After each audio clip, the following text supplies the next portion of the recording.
Fast, focused, and fearless. Here's everything you need to know this rush hour of February 21, Friday. I'm Riza Diaz. Opening today's rush with more details on the so-called pastillas scheme at the Bureau of Immigration. From 10,000 pesos for regular Chinese nationals money exchange has reportedly reached 100,000 to 1,000,000 pesos for Chinese fugitives. Marian Enriquez has the report. Immigration Officer Alison Alex Chong started working in the Bureau of Immigration in 2012, where he checks the travel documents of arriving and departing NAIA passengers. He claims to have witnessed money exchange hands for the unimpeded passage at the airport. This became more widespread in 2016 when overtime pay for immigration officers were disallowed. To cope with the substantial reduction, Chong said some immigration officers began offering VIP services to visiting casino high rollers. 2,000 pesos for each high roller in exchange for the latter's convenient and seamless immigration. In 2017, Chong noticed a dramatic increase in the number of Chinese nationals entering the airport at around 2,000 a day. He said there was even a Viber group with a master list of names who will be allowed entry at 10,000 pesos per person. Bandang una, binabalot pa yan sa bond paper. Tapos nagtatawanan yung mga tao pag binibigay, mukha daw pastillas. Ang tawag pa nga dyan, pag swelduhan na, pastillas time. Chong said even Chinese fugitives are being accommodated in the pastillas scheme.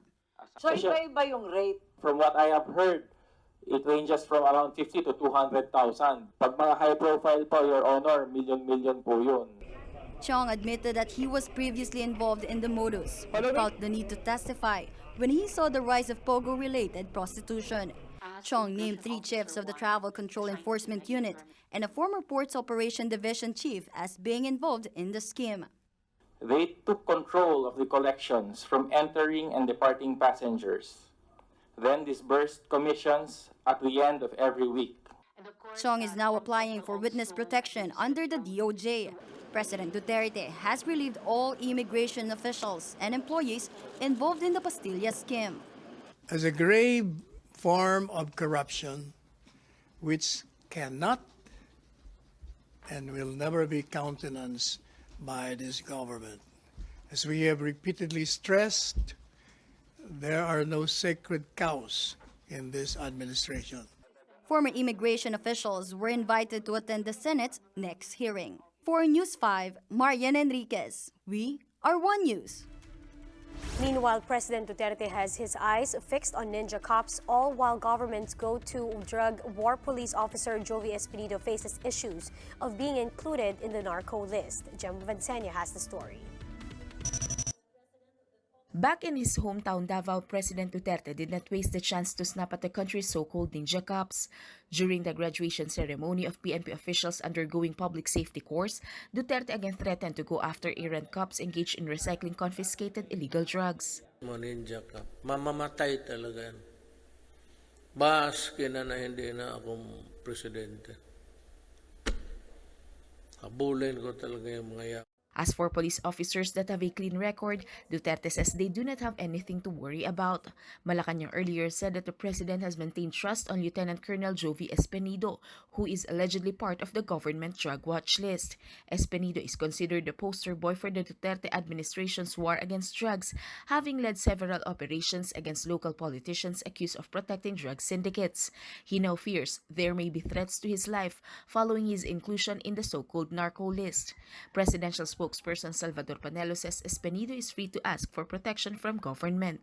But the president will not allow anyone to be hurt or to be harmed outside of what is allowed by law, outside of legal processes or methods sanctioned by law. Espinido recently broke his silence about his inclusion in the drug list.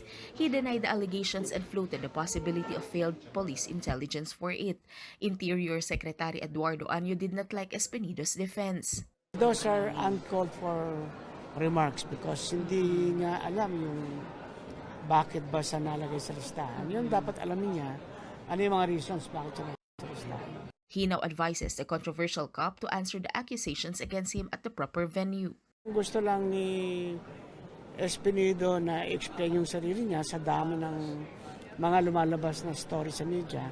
Pero if I am Espinido, sasabihin ko lang doon na I will answer all these allegations and I will present my side on the proper forum. For News 5, Jem Avancenia, we are One News.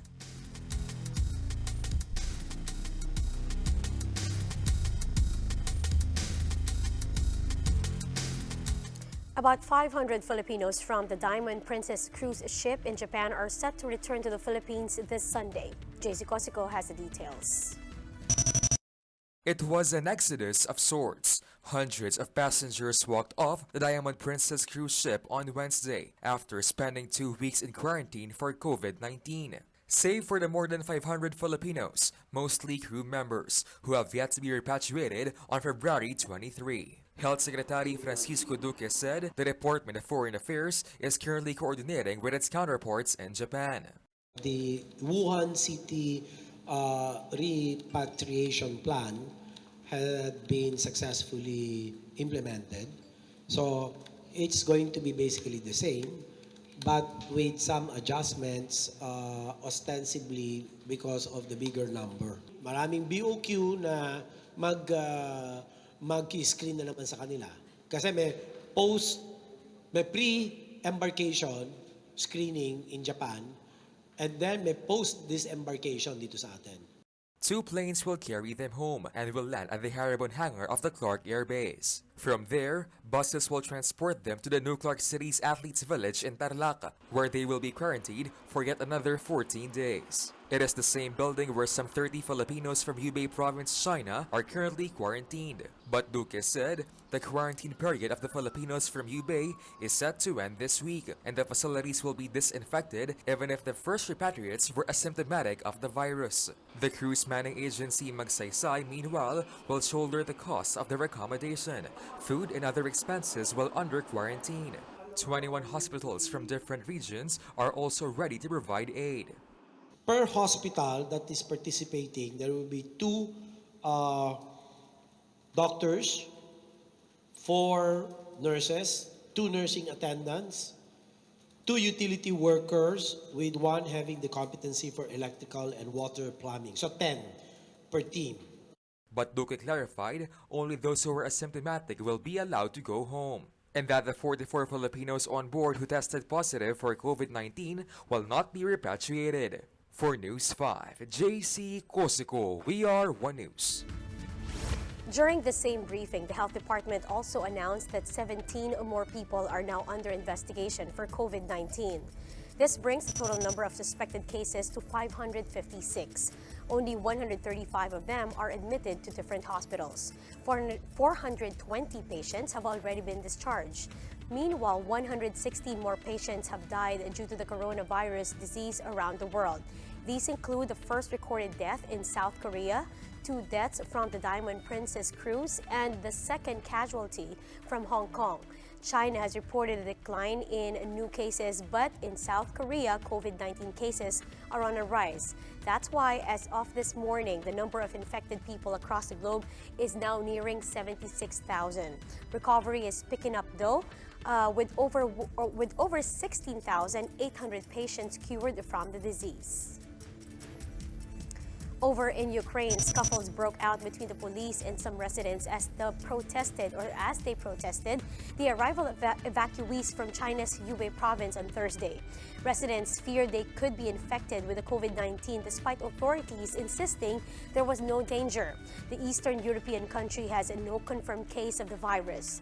The Ukrainian government said that they were screened twice for the virus before they were allowed to enter the country, but that was not enough to quell the protests. Hundreds of police attempted to keep order as protesters blocked the road leading to the quarantine facility overnight.